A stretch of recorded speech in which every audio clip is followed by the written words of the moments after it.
All right, so our business law class is now joined by the incomparable, the legal expert, the state director of AARP, former state representative, graduate of 3 SEC colleges, Kimberly Campbell. Thank you so much for taking some time for us today. We've got a room full here with us at Velma Jackson, and we're recording this for our friends at Madison Central, Ridgeland, Germantown, the Academic Options Center, and our YouTube channel. So thank you so much for taking some time to talk about your background in legal careers and a little bit how the legal system works. Because we could go on all day with your resume. I know.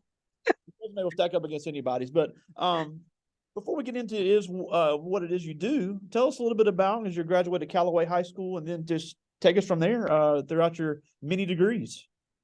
Okay, so yes, I finished from Callaway High School in Jackson. I know it seems so long now, back in 1990.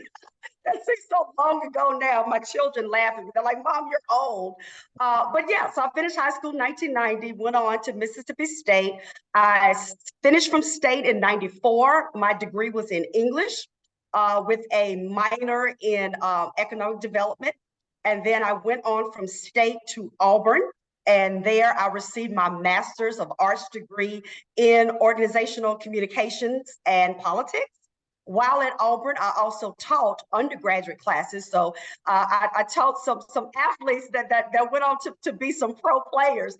And so that was always kind of fun. And some of them every now and then still kind of keep in touch with me and ask me for advice on a few things. So I had a good time at Auburn.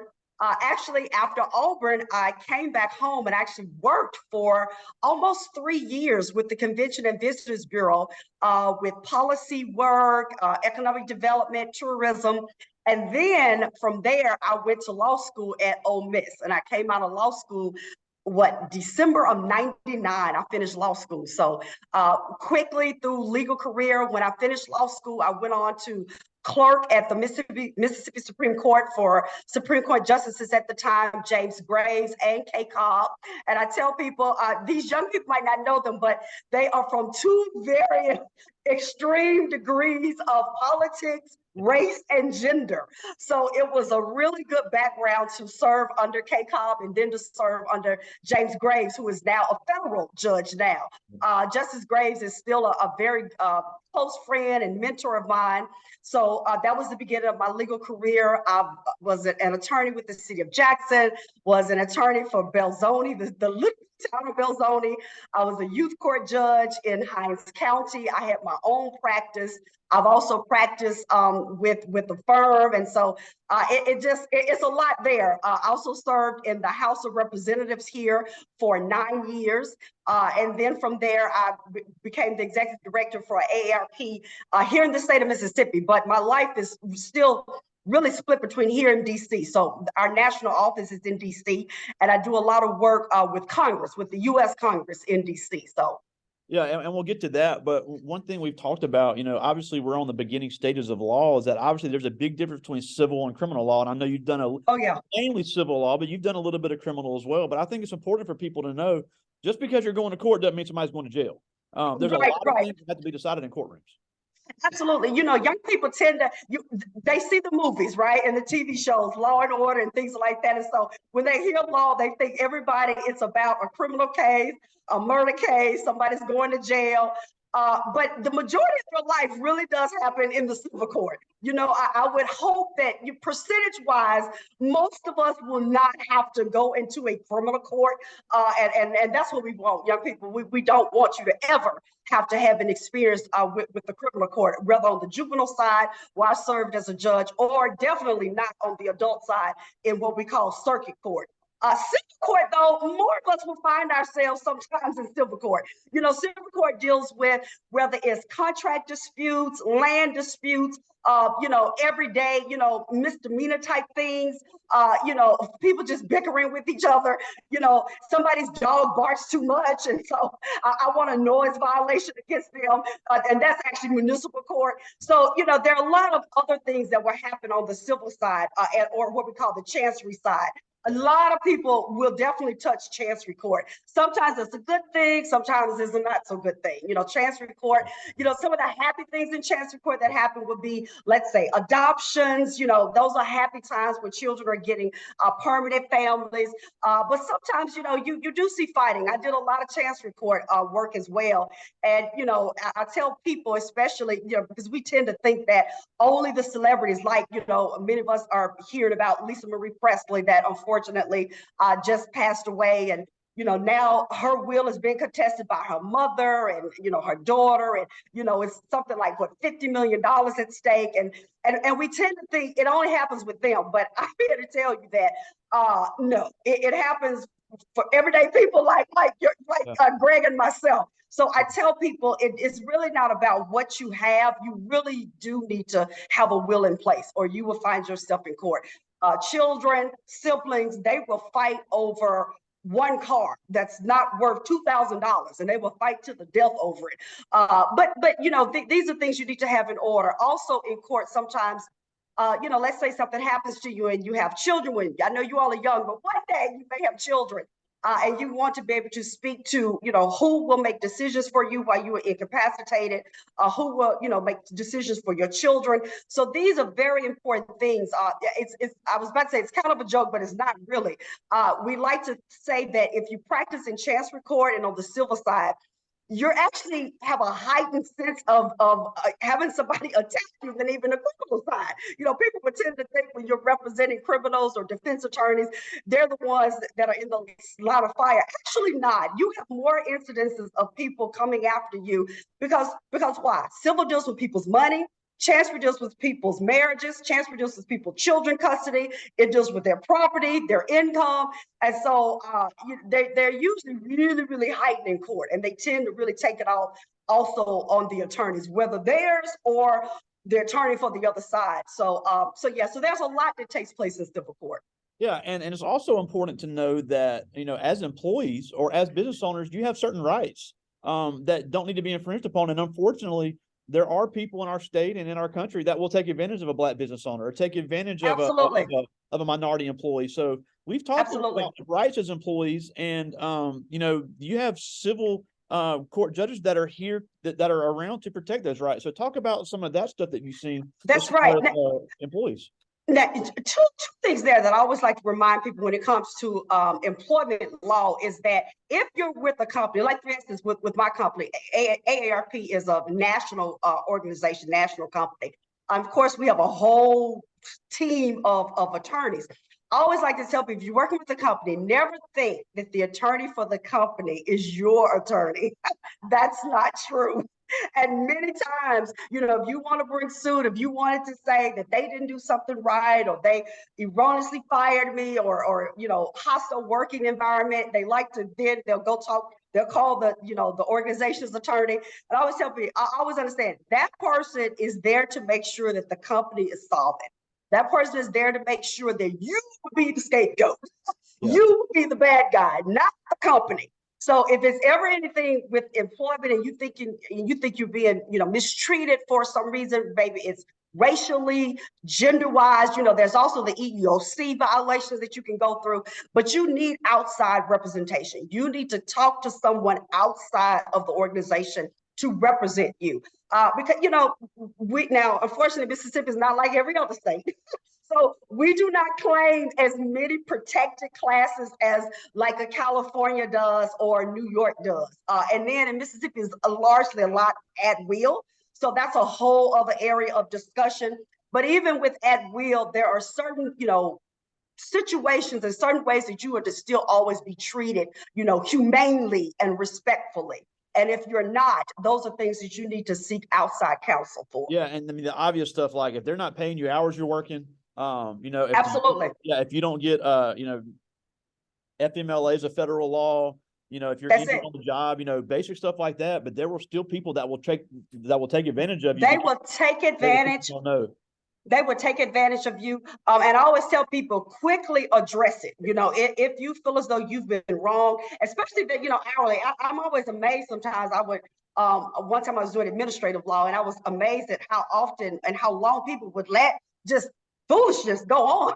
You know, you would have people say, oh, no, I haven't gotten paid in 2 months, you know, and I've been working, you know, overtime and 7 days a week. And I'm like, what? So, you know, yeah. Address it quickly. You know, if you've worked, you deserve your pay. If you are in an type of employment that has given you certain, you know, benefits like certain time off hours or certain time of sick time, you know, or whatever your leave is, you deserve to have it.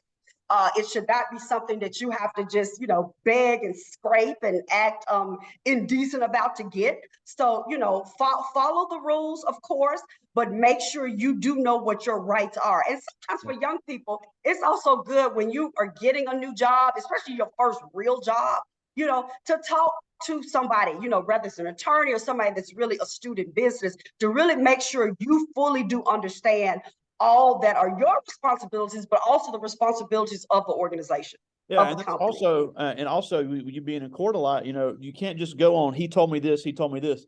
Everything needs to be documented, because in a court of law, they're not going to be going based off what people said. It's what people have signed and written.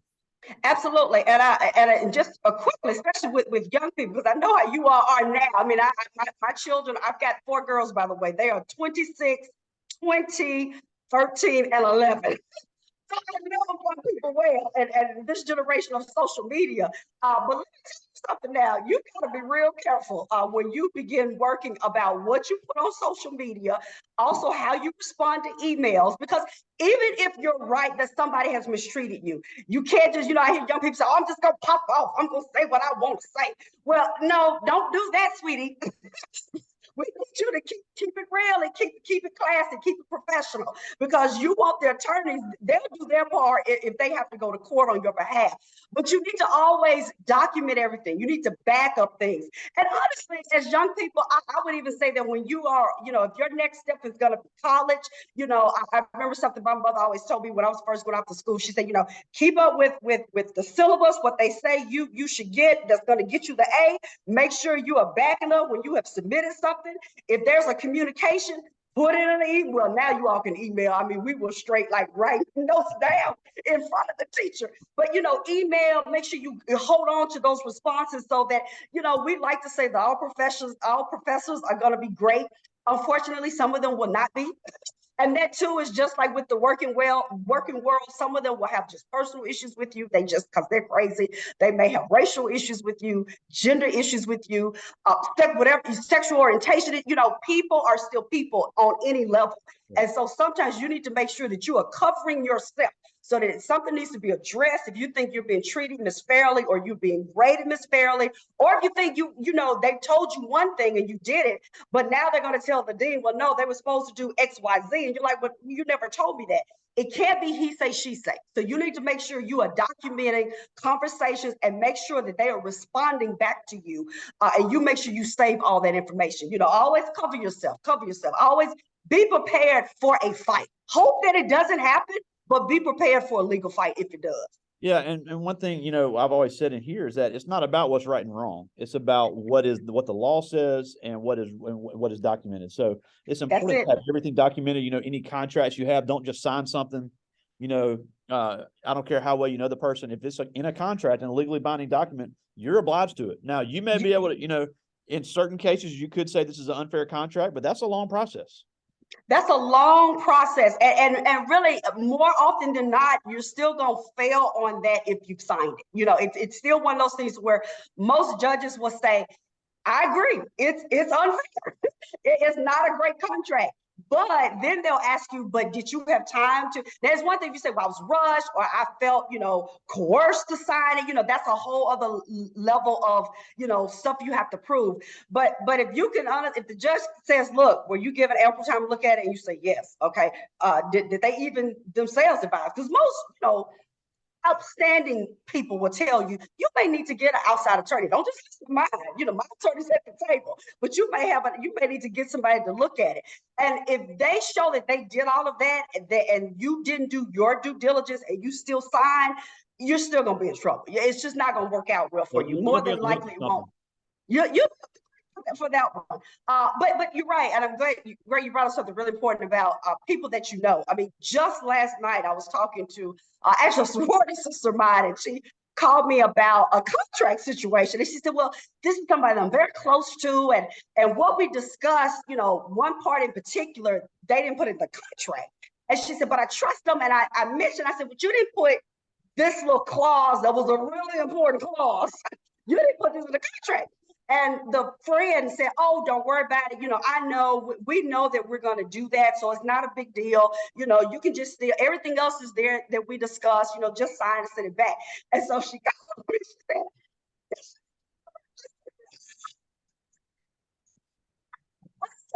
whatever you have discussed, they need to then make sure that what is in writing is exactly what you all have had what we call meeting of the minds, what you all have decided on.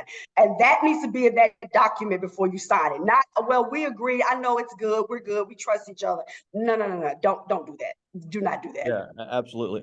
Now, before we get to your legislative career, let's talk a little bit about, you know, you're head of the state AARP. So obviously, me and these kids are a good ways from retirement. But what are some things that their parents or grandparents might need to know as far as things that are available to them as retired citizens of Mississippi? You know, that's, you know, it's funny because that's how we started. And so that was, you know, now we just go by the acronym. We don't say out what AARP stands for because we really have changed. You know, of course, our demographic will always be those, you know, 50 plus. I'm 50 plus now. So, but 50 plus is very different now than it was, you know, 50 years ago. The organization is about 60 years old now and counting. So things have changed, people have changed, we live longer, we live differently. And so now we're much more intergenerational. You know, everything, you know, our motto is that we impact the lives of the 50 plus and their families. Well, I mean, like I just said, my youngest is 11. So there are many 50-year-olds and even 60-year-olds that are still raising children or still have children in college or grandparents. That's a big area. You've got grandparents that are raising children or grandchildren. So, you know, a lot of the stuff that we do is about economic, you know, stability. We're really, because I often tell people, if you start thinking about retirement at 65, you're too late. You are too late. Thinking about it when you're about to retire is too late. So now is the time, really before 50. When you get your first real job, like I told my 26-year-old is an engineer. She's a graduate of the engineering school from Mississippi State. And one of the first things we did was she's with a company that, you know, they've got a pension, they've got the 401k. And I said, look, we got to start it right now.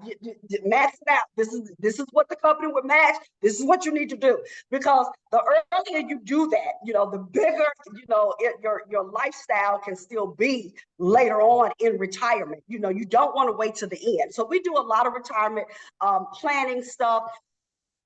You know, look, Greg, you're gonna get to it. Your kids are gonna laugh at this, but you know, we do a lot of dating stuff, dating life after 50, life after 60.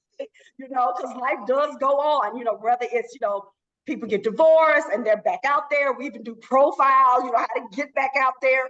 Unfortunately, you know, loved ones do, you know, they die, you know, unfortunately in long-term marriages, but people still want to enjoy their lives. And so we do a lot of work along those lines. We also do a lot of work about caregivers, and our caregiver symposium and work is really interesting because that one has really become really intergenerational work. You know, I think because there's such a change now. It used to be, you know, you didn't think about being a caregiver until, you know, your kids were gone and you were retired yourself. You know, you may be 65 and now you may have to make sure that your mom is okay or whatever. Yeah. And I think because we do have children later, you know, I was considered a late person. I was 40 when I had my last baby. So, you know, people do have, you know, they wait longer to have children. And so that makes you what we call the sandwich generation. So you may find yourself still in the height of your career, like I was 48 in the height of my career, still dealing with young children, and then having to deal with the mother that was 80, you know, and her battle with cancer. And so I had to become her caregiver. So it's really balanced. And you've got some college students now that are dealing with, you know, parents or, you know, a sibling that may be a special needs sibling. So that whole dynamic of caregiving is very different. So we do work along those lines. But we also play in the space of loans, especially student loans. You know, that's important for every demographic, about controlling those interest costs and controlling what parents will say that they will do and making sure that their children do their part where loans are concerned. So, a lot of it is economic stuff, a lot of it is caregiving, a lot of it is healthy living. But my work is a lot of advocacy work. So that's why I tend to be with, in Congress. We've done work with the big debt reduction bill that got passed. Broadband expansion is another big bill that I helped to pass here on the state level, and got some extra funding from the U.S. Congress. Also, when the city of Jackson ran into, well, unfortunately, they're still having a lot of water crisis, but when it was really getting hectic, that was a part of our healthy living and healthy communities initiatives. And so I, had conversations with our congressional delegation, and we were thankful. They sent, several $100 million to have to work on the water infrastructure, but that's a whole nother discussion. I mean, it's such a huge problem that even several $100 million is like just a drop in the bucket. That just lets you know how bad that situation is. Oh. But I digress. Yeah. Yeah. And obviously want to talk about your legislative career, but I did want to bring up a point about retirement. And we had a financial guy with us last week who talked about retirement. And, me and you, our grandparents were able to just say, "Oh, I'm gonna wait till Social Security." That's not the case anymore. It can't be done. You can start saving for retirement at 18. And honestly, if you don't start saving for retirement at 18 right now, I think you're outside of your mind. Absolutely. And life is going to be very hard. Also, life is much more expensive now, and again, we live longer. And we like to live a certain way now, than our grandparents back in the day. So, you've got to have some real income. You really do. Number one, Social Security is not necessarily promised to still be there. Now, that is one of our federal fights that we're currently in. The new Congress, I'll just leave it at that. It's very interesting with how they view Social Security as well as Medicare. And so though we're fighting that they continue to make it solvent and that it lasts for future generations, but it's not a guarantee. And so I tell, and in all honesty, even if you have it, what Social Security looks like and what it would definitely look like by the time you all get it, if it is even still in existence, is not going to take care of you. I mean, it doesn't take care of people now, but it most definitely, at the cost of living, won't take care of you. So, you're not going to pay a house note, even if your house is paid off by the end, hopefully, but you just can't live off of that. And so you've got to work very, very hard, and you've got to make some sound financial decisions every step of the way. I know I hear people say, "I'm going to live for the day." Well, yeah, there's some things to be enjoyed at each chapter of life, but hopefully you're planning that you're going to be here a really long time. And if that's the case, you're going to want some really good money to continue to live your lifestyle, even when you stop working. Yeah. Now, and I couldn't agree more. Now, for 9 years, you did have a very, in the media, making headlines career with the state legislature. You were in the middle of some colorful moments, moments that made headlines. And I always say, kids can say, this whole generation. I'm not just speaking for the kids in this room. I'm talking the generation as a whole. They complain about things. They say it's not fair that this way. Well, they don't pay attention to the local elections. That's so true. Last semester I had Tony Yarber as a guest, and he talked about, and he said, we can talk about the presidents all day long, and he's right. I remember all the way back to Ronald Reagan. I don't ever remember a president coming to Mississippi, unless they were campaigning or it was a disaster. But when you're looking at your local and state elections, that's the elections that affect your life. And especially in a place like Mississippi, where young Black kids were not always allowed to vote, where women were not always allowed to vote. And especially this being Black History Month, you've seen what change can be made when young people go to the polls. Oh, absolutely. And vote on what's important to them. Because I'm never in my life going to tell anybody how to vote, especially as long as I'm a teacher, because it's not my place. But I always have an issue when people complain about things, but then they don't go to the ballot box and do something about it. So talk a little bit about, you were in the Hines and Madison County area. Yes. And even one thing about you that I always loved, and we've talked about this before, you were a member of the Democratic Party, but you were still head of committees on a Republican Congress, because you did so well working with both parties, because that's the way you get stuff done. That's how you get it done. You're right. Just to quickly agree with what you really just said. I tell people all the time that, especially young people, president is great. Yes, that is a very important election cycle. But the people that will really impact your day-to-day living or it's where you live. On the municipal level, your mayor, your council, your supervisors, and definitely in the state house. In fact, honestly, for your day-to-day living in any state will be those that you send down to the state capitol. What people do in the legislature, I mean, that's it. That's the law. That's everything that you have to abide by. That's your taxes. That's your grocery taxes even. You know, where you can even live, how the districts are cut, School, you know, what school looks like, what can be allowed to be even taught in school. You know, there is not another layer. Everything is really coming from your state legislatures. And so I tell people, you've got to vote and you need to pay attention. And then you need to make sure you know who you send down there. You know, whatever, like I said, it's not about changing your belief, but whatever your belief is, you need to make sure who you have sent is somebody that you agree with. You know, don't send somebody that's doing something totally opposite of your belief systems just because you haven't paid attention to anything. And it's amazing how often that happens. But yeah, I think it's very important. You've got to know the issues. You've got to know what's important. And you've got to vote. You know, again, in Mississippi, where, you know, I grew up hearing stories from my grandparents and my great aunt in particular, my great aunt. She used to have to, she was from a small town in Oklahoma. She was from Clarksdale. And we're talking about, I mean, great aunt, way back. And she was like, you know, when she was trying to register, you know, they asked her, you know, how many bubbles are in a bar of soap? I mean, just degrading things. But nobody else was asked this, just because not only was she Black, but she was also a Black woman. So they expected her to tell them how many bubbles was in a bar of soap. And to recite the Constitution, but she was such a strong woman. You know, she memorized the Constitution from front to back. And then she said she got to the point because they started asking them to then say it backwards to forward, and she would do it. So it took her, if I remember the story correct, something like 10 times before she finally was allowed to register to vote. And so, and then I have great uncles, they have stories, and some of them, their homes were burned, churches were burned. So when you know that history, that's what happened for us to have the chance to vote. And so when I hear Black, really anybody, but especially someone that's Black and from the South and of all places, Mississippi, and they tell me they don't vote, that just sends me into the stratosphere.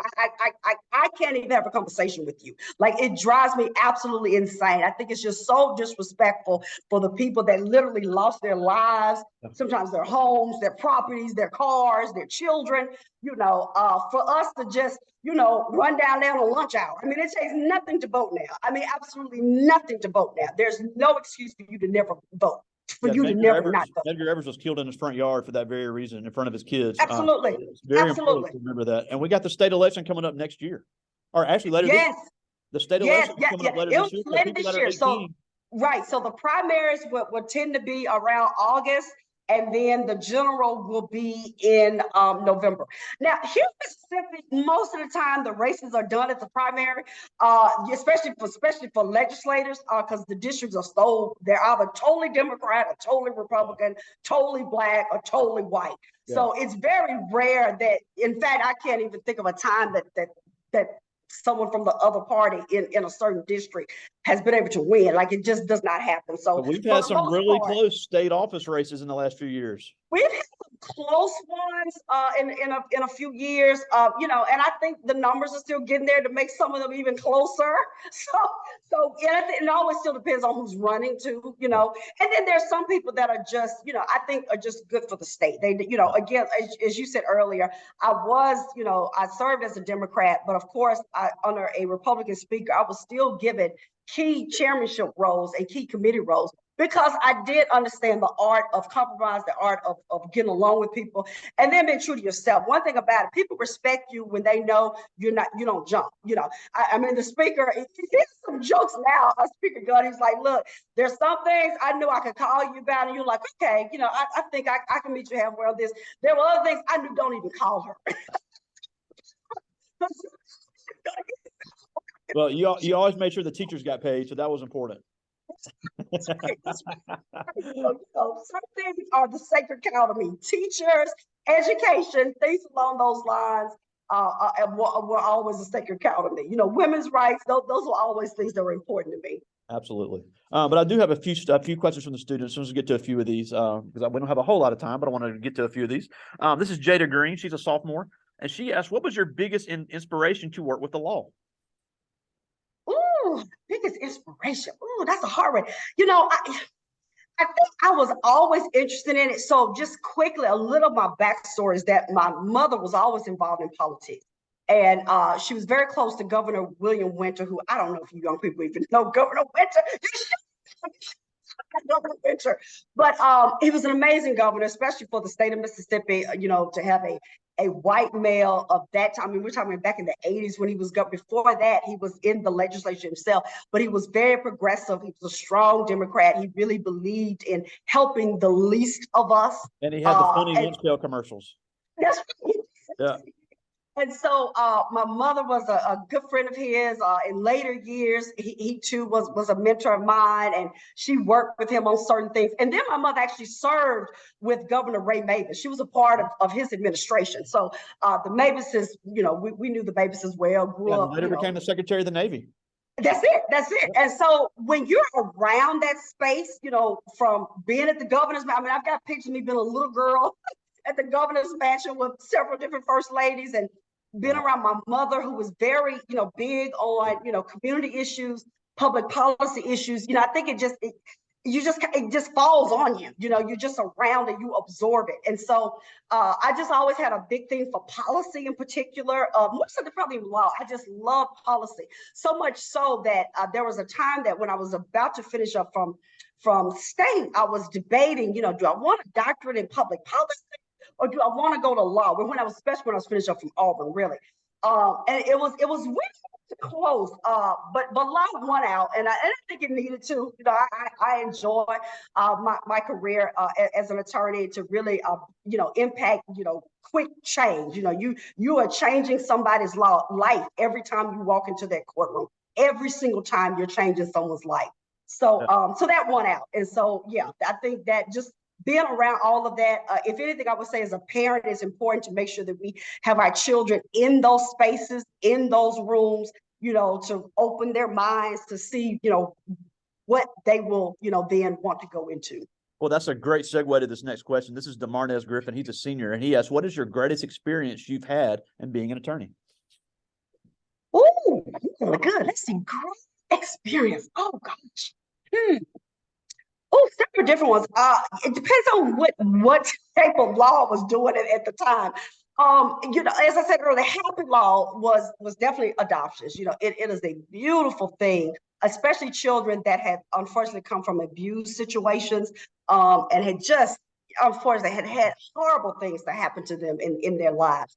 And to see them, you know, flourish and thrive, and to see people that really stepped up to the plate and understood their uniqueness and that they would need help or therapy, and to see these children just kind of grasp onto them like air that they breathe, you know, in happiness. That's good stuff. You know, that's life-changing. That's good stuff.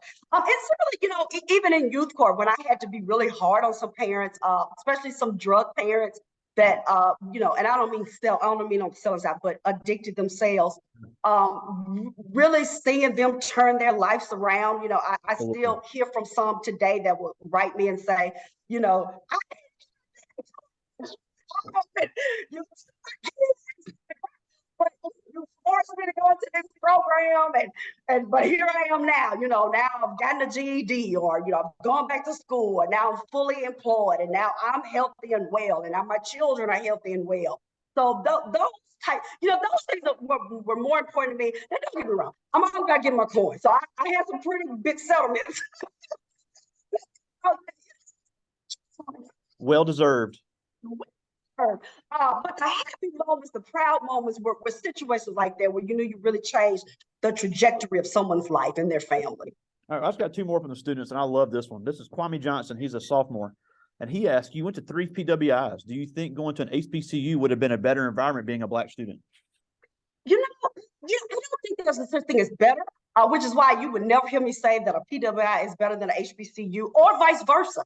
I think it's important for the person. I think you Absolutely. as an individual, you know where you need to go. And not only just PWI, HBCU, but Yeah. also whether liberal arts or not, private or public, Don't do it you for your know, family. Don't do it because you're friends. I right, agree 100%. right, big or small, I think you need to know what is unique for you. Where do you Absolutely. think you will flourish the most? And what calls you? When you start looking at schools, some will start calling you. Now, also money. Now, again, I did not Yeah, want good to pay point. not one red penny, not one. So also for me, the balance was whomever was given the best financial package that also had the programming that I wanted, and that I felt, that I would, have a connection to. That's how I chose my schools. Absolutely. And I couldn't agree more with that statement. I just got one more from the students. This is Brian McMurtry. Oh, He's and let me say one other thing. And one other thing, and I didn't think about it years. It was something my mother actually identified. She said, it was, and again, it's not because I always say, it's not advice. Don't do this because I'm saying, I think you need to go wherever it's good for you to go. But one thing she did tell me, she said, it's as important as what you would get. You're right, yourself individually, possibly from an HBCU. She said, but that PWI needs you. You need to be seen in that classroom because the people that don't look like you need to hold their feet to the fire when you're bringing the funk in the class. That's a And great that's why point. she always said, you can't drop the ball. When you're in class, they need to see you, they need to hear you, and you need to show out every time. So that too was a part of my, she said, because that too starts not with everybody. You're not going to change everybody, but it does begin a conversation with some that can broaden their horizon on how they see different people, whether it's socioeconomically people, where you come from, the state you come from, home you come from, and even race and gender. It makes a difference. It really does. And that's a great point because even it depends on where somebody's from. They could have been from a little small town. Well, they've never seen a black, and as stupid as that is in Mississippi, that actually happens. But you'll be surprised how much. Yeah, that's never been around a I black person. got that often, and honestly, I got that at the state capitol. When I met some of my colleagues, it was shocking that some of them would say that they've never been around Black people, or especially someone that was educated. That was, and I was like, my God, really? Yeah. So But to change the narrative. there are still pockets in Mississippi that are like that. Yeah. Yeah, I mean, and that and other states as well. But it really is a chance to change the narrative. That's a great point. Absolutely. But this is Brian McMurtry. He's a senior, and he asks, "How beneficial is it to you to maintain your connections through networking?" Oh, it's critical. It's absolutely critical. As cliche as it sounds, no man is an island to themselves. You've got to have good people from two vantage points. One, I do mentor a lot, and I think that's so important for me to help others navigate certain things that I had to navigate.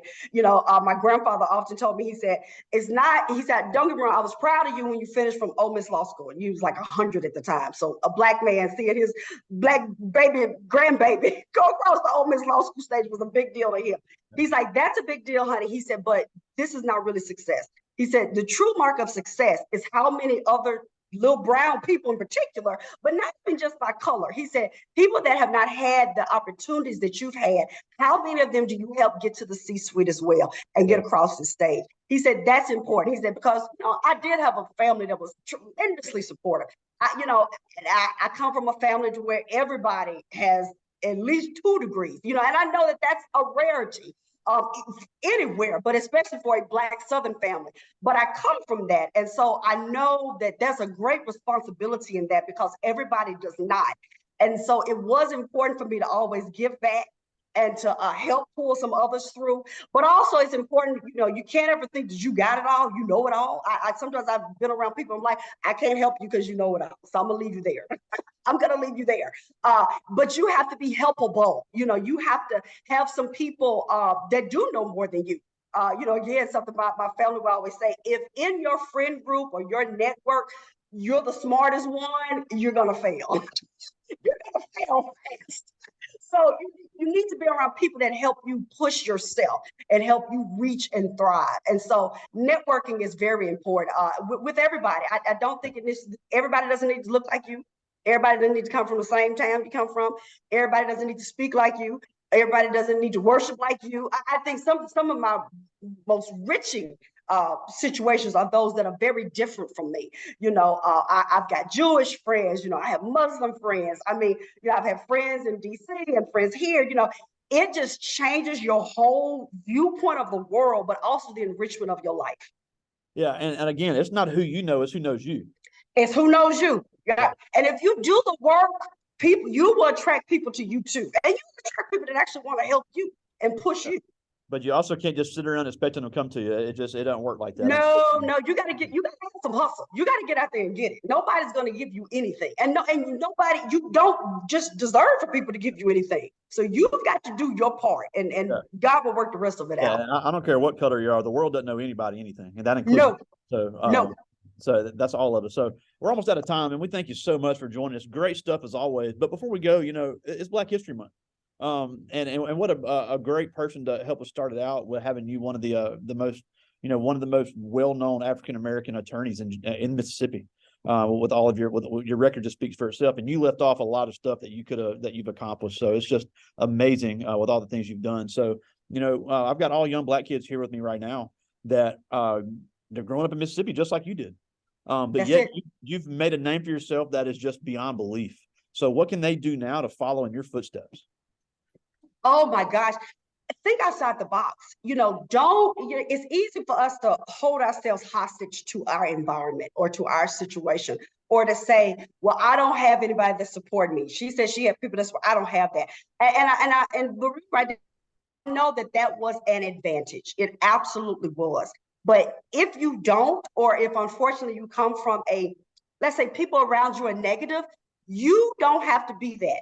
Don't let people define who you are. It is really important to say, okay, world, I am going to take on my own life and take control. I am going to push myself.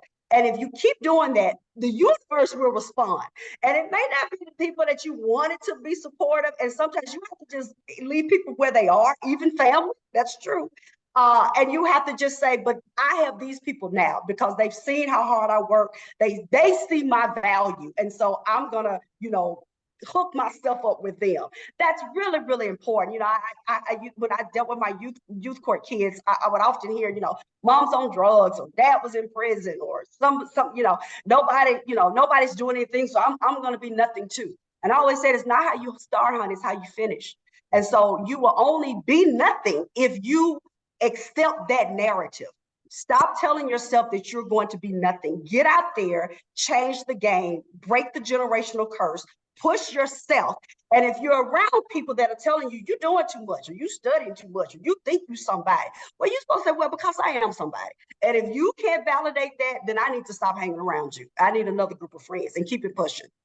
Absolutely. Great stuff as always. I hope your schedule at some point can get free enough to come see us on campus again. I know, I got to get down there. It's always so inspirational to hear you speak. And it's just, thank you so much for making some time for us today. Kimberly Campbell, Director of Mississippi State AARP, always just such a pleasure. Thank you so much for joining us today. Thank you. Bye-bye. All right. Talk to you soon, my friend.